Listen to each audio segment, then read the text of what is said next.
বিয়ের পর হাতে চুড়ি নাকে ফুল দিতেই হবে এমন কোনো বাধ্যতামূলক বিষয় আছে?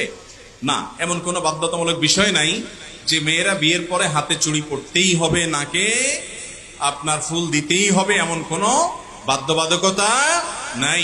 তবে হ্যাঁ, কোন অঞ্চলের যদি আঞ্চলিক একটা কি বলে এটাকে সংস্কৃতি থাকে যে বিবাহিত মেয়েরা এগুলা করে, তাহলে সেটা গ্রহণযোগ্য হতে পারে।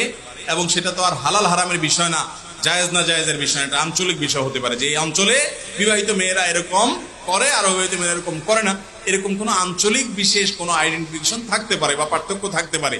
কিন্তু কোনো অবস্থাতে আপনার ইসলামের দৃষ্টিতে বিবাহিত মেয়েদের জন্য এগুলো পড়া আবশ্যক।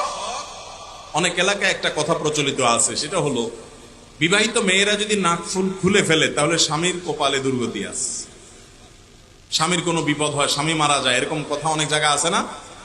অনেক মহিলা নাকফুল খুলে ফেললে মুরব্বী মহিলারা ধমক দেয়, নাকফুল পর স্বামীর ক্ষতি হবে।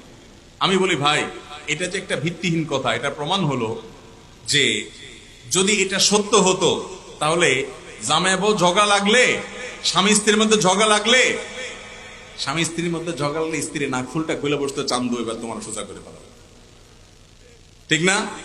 তাহলে বোঝা গেল এটার কোনো ভিত্তি, এগুলো কুসংস্কার, নিছক কুসংস্কার।